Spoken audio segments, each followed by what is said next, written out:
This is a short synopsis of a 1-hour webinar I ran today on how leadership must change to meet the needs of the modern world. This is the first webinar in a series of 5 in relation to business agility. This is a key point. If the rate of change outside exceeds the rate of change inside, the end is in sight for the business.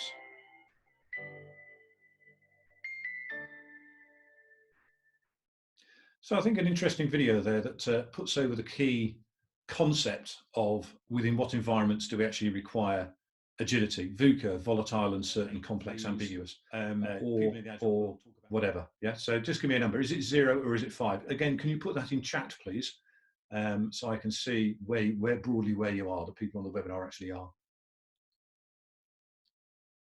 Yeah, 4. Shashenda, thank you. John Ward, 4. Yeah, Alex, 4. Anne, 4. Yeah, we're all pretty VUCA by the looks of it. 3 from Jim. Yeah, 3. Sandra.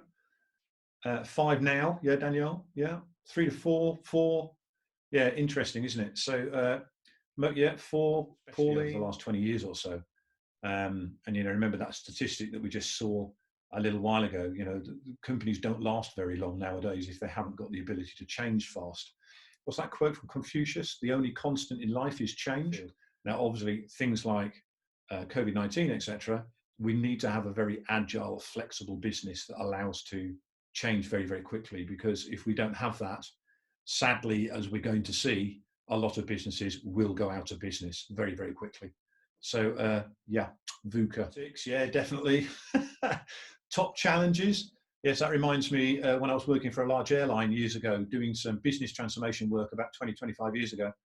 And I was talking to the director of the engineering part of the organization that we're helping to transform. And basically he was saying, yeah, we need to transform. It's key we transform. And we've got some really key areas we want to look at. So I said, okay, fantastic. Can you just run me through the key areas? And he ran me through 96 key areas. So whether they were all priority 1, bit of a problem. Operating model, obviously, as I was saying a little bit earlier on, the value, it's about the values and the principles. It's about being agile. It's not about doing agile.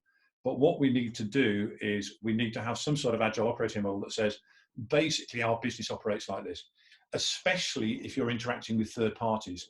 Because if the third party, if you're interacting with a third party and that third party says, hi, we're a third party and we're agile, and you say, okay, that's fantastic, they will ask you, okay, what do you mean by agility? If you say, well, we don't really know, they're just going to make it up, as will many of the teams in your organisation. So yeah, this top one, some of you might have heard of. Stop starting, start finishing. This is a concept from Kanban, Kanban. If you're not aware of Kanban, it's an example of what is called a flow system. Something. Your estimate is likely to be less accurate the less you know about something. So we can estimate anything at any point. So you could ask me to estimate absolutely anything. I could give you an estimate for it, but that estimate might be between 1 nanosecond and 1,000 years.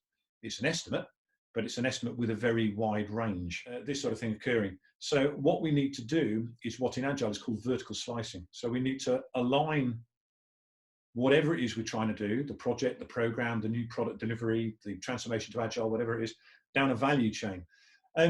Yeah, empowerment. So the right power to the right people. Empowerment isn't about just saying, hey, everybody can now do everything, because that will sort of like be more chaotic than empowered. So we need to, key thing to understand about empowerment is you cannot empower teams. Teams empower themselves.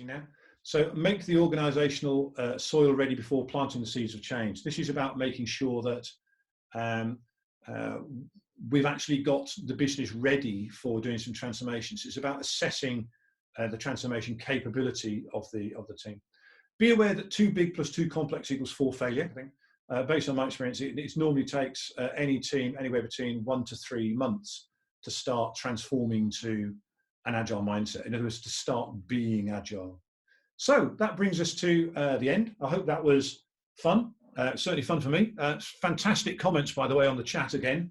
Absolutely brilliant stuff. Thanks, Assis. Great stuff. Mark, great to see you. Fantastic stuff.